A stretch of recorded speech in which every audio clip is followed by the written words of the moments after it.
Magic Masses! I am longtime independent wrestling fan Robert.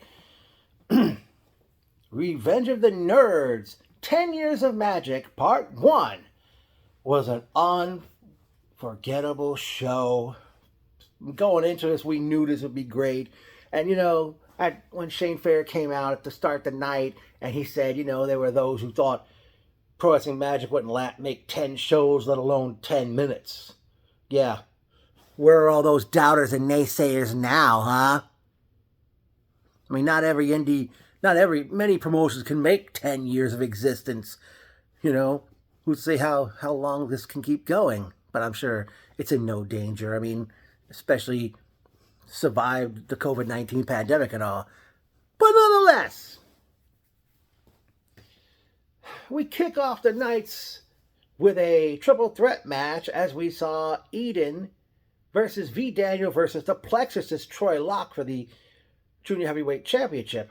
Pretty good match these three guys put together, especially considering Locke and Daniel had a great match to open up Coming to America back in January. At one point, I forgot who dived to the floor. Shane Fair's dad was sitting right near me, and he referred to that side of the room where my seat was, instead of being my usual area where Bruno of the Cuban Hype Men is normally at, which is on the side of the ramp there. I was on the opposite side where, like I said, Shane Fair's dad referred to as the fly zone, where most wrestlers and there were moments I knew I didn't have to wait for them to do anything. It was like I knew my cue, shall we say. Especially the gentleman next to me, he also would get up as well throughout the night. Eventually, V. Daniel defeats Eden and Troy Locke to win the Junior Heavyweight Championship at 14 minutes 25 seconds. Congratulations to V. Daniel, and what could be next for the Plexus' Troy Locke? Next match was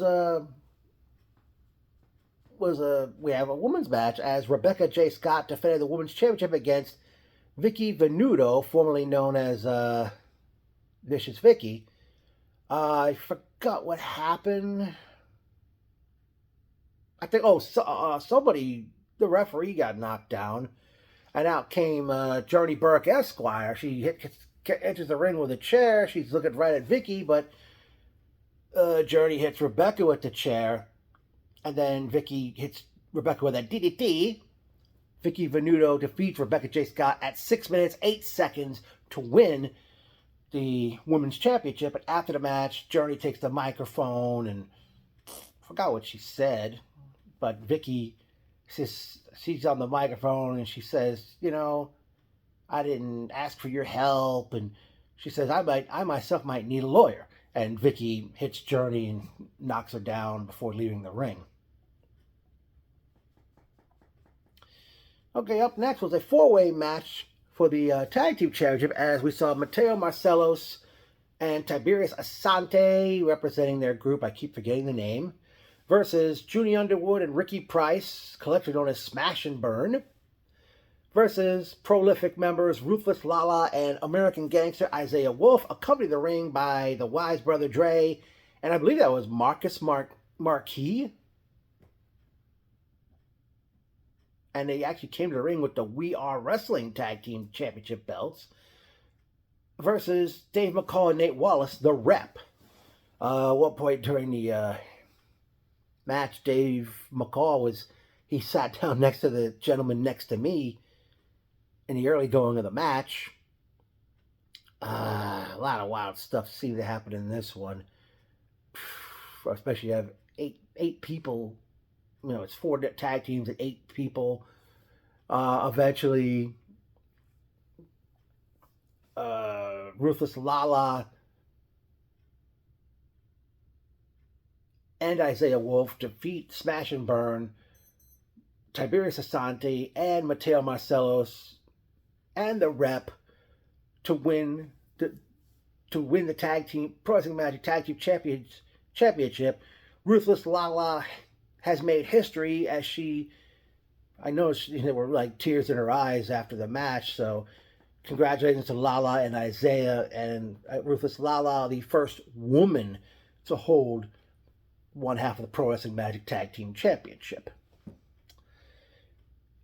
I don't know if I mentioned it, but that match went 14 minutes, 15 seconds. Up next was another four-way matchup, as we saw the finisher, Steve Pena, versus the freshly Trey Felipe, versus the Brooklyn Outlaw, Donovan, versus the good guy, Azriel, for the Dark Arts Championship, with, I don't know if Hispanos Unidos is still a thing, but my understanding, Chris Cage, Johnny Santos, and Big Cozo were banned from the building due to, by order of General Manager, ring announcer Shane Fair. Good match these four men put together. Azriel defeated Donovan, Felipe, and Pena to retain the Dark Arts Championship at 7 minutes 51 seconds.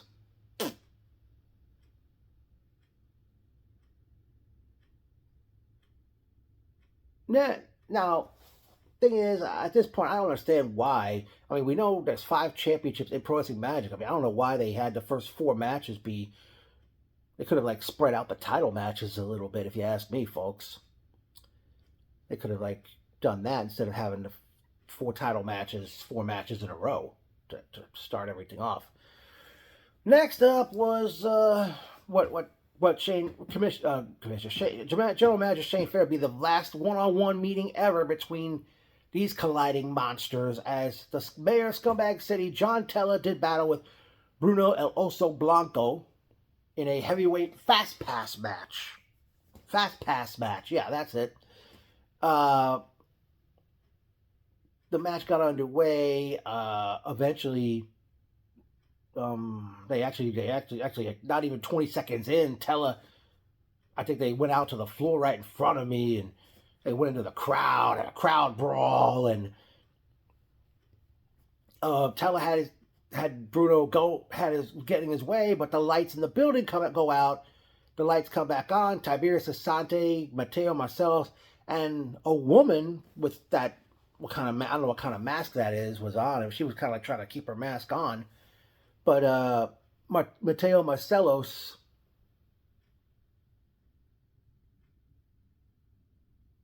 Mateo Marcelos spit mist into Tella's face. Bruno eventually capitalized, defeating John Tella at 7 minutes 4 seconds to obtain the heavyweight title Fast Pass. Next up was tag team action, as we saw Dan Murdoch and Ray Mars do battle with The Hunter, accompanied by the Deviant of SAD, Stressed and Depressed. I guess that group's still a thing. As The Hunter joined forces with the Star Killer, Steve Off, accompanied by Heel Son Luke and 2 members of the Off family.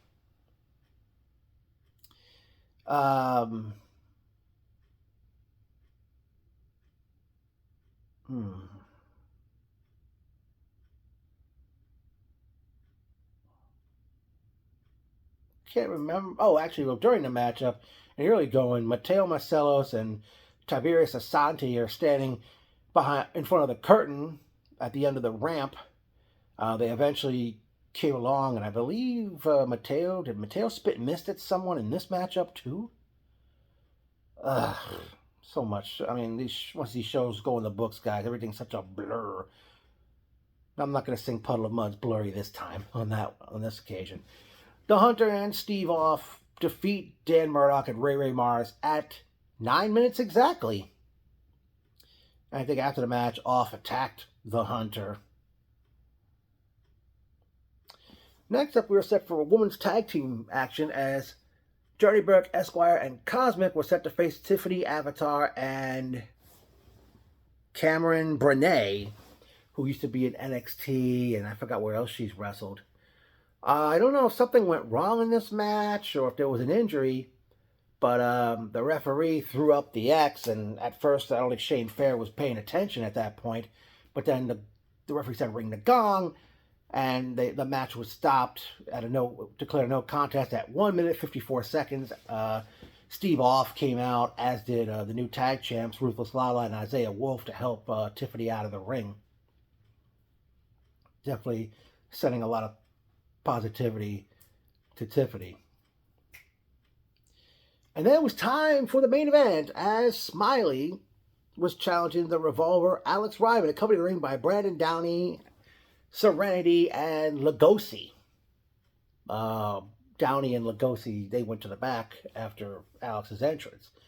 These guys are having a pretty good match, but then all of a sudden, out from the curtain comes Mateo Marcelos, Tiberius Asante, and Bruno El Oso Blanco. Actually, well, first what happened was Alex, of course, for those who don't know, something's up with his shoulder, because when he would normally do this pose, he only put one hand up, like as he came to the ring for his match and stuff. Okay. But yeah, what happened was Brandon Downey came through the curtain with a chain around his throat, and he's yelling, "Alex, Alex!" And Bruno El Oso Blanco was behind him, choking him.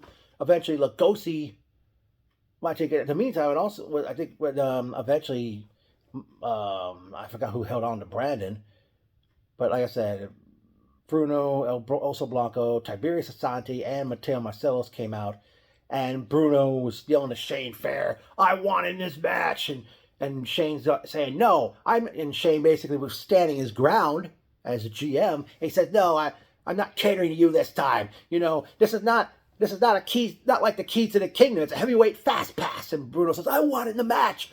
And he says, "You won in this match. No matter what happens, that fast pass is gone. There'll be no fast pass April 12th. It'll be gone no matter what happens." So Bruno comes into the ring, and I can't remember. I mean, I'll get to that. I'll get back to that. There was something else I forgot to mention about Bruno's match with John Teller. But Bruno Also Blanco was out of the match, and Bruno Also Blanco defeated Smiley and the Revolver Alex Ryman at 15 minutes 6 seconds to become the new Pro Wrestling Magic Heavyweight Champion.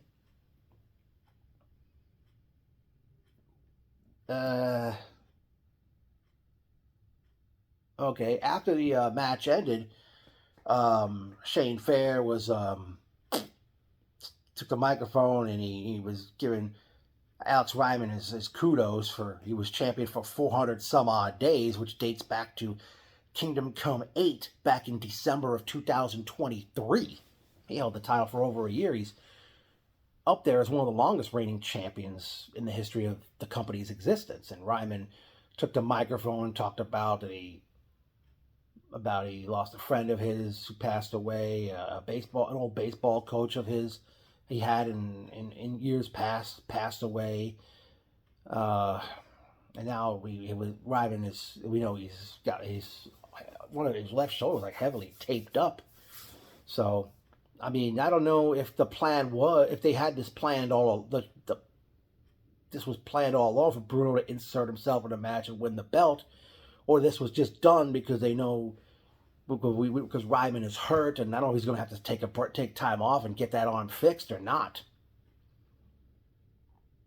But what I did not mention earlier, as I said, when Bruno fought John Teller, be the final match they have, and they said that the loser of the match would be, I don't know, banned from the building April 12th, or if they interfere in a match April 12th, you know, would be ousted from Pro Wrestling Magic for good. So I don't know if that's still going to stand or not. Personal notes time. It was good seeing Elliot, Michelle, Jason Bob 87, Bruno of the Cuban Hype Men, John Harder, former commentator at Ace Pro Wrestling. I don't know if he's going to commentate for them again when they start doing shows again. I noticed Pete in the building. I did notice as the match was going on, Erica Mason Kapala. I wish I could have given her a hug, but I didn't see her in the building after the show had ended. Sherry Ann, but her son Mikey was not there. I forgot who else I can think of for this one that was there.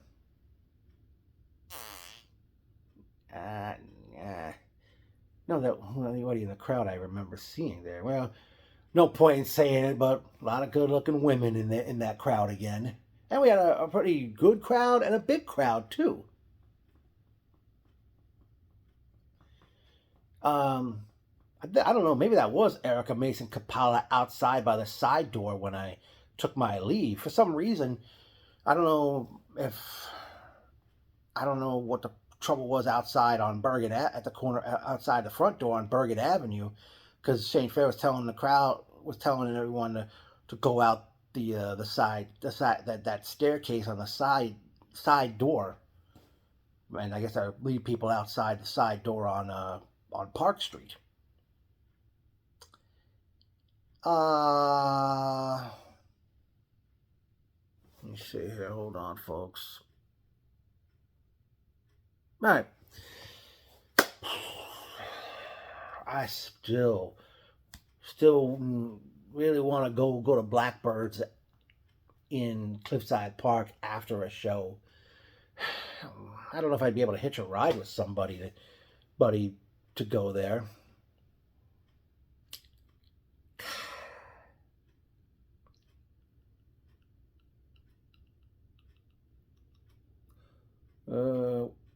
Forgot to mention, welcome back Jimmy Riot to the commentation station, because I don't think he's commentated a show in months. Okay, well, Pro Wrestling Magic returns Saturday, April 12th with Super Bad 10 Years of Magic Part 2. Well, Tiffany Avatar has a fast pass for the Women's Championship, but don't know if she'll be able to compete April 12th and exercise that fast pass against newly crowned Women's Champion Vicky Venuto. Since the heavyweight title fast pass is gone, I'm not sure as far as Bruno Oso Blanco, his first defense, if it'll be maybe against Smiley one-on-one.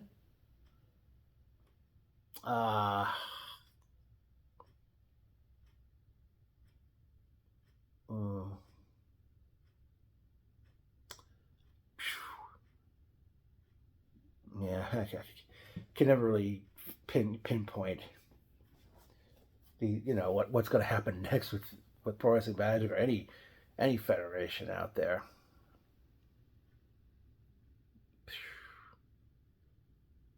Wow, this was one heck of a show.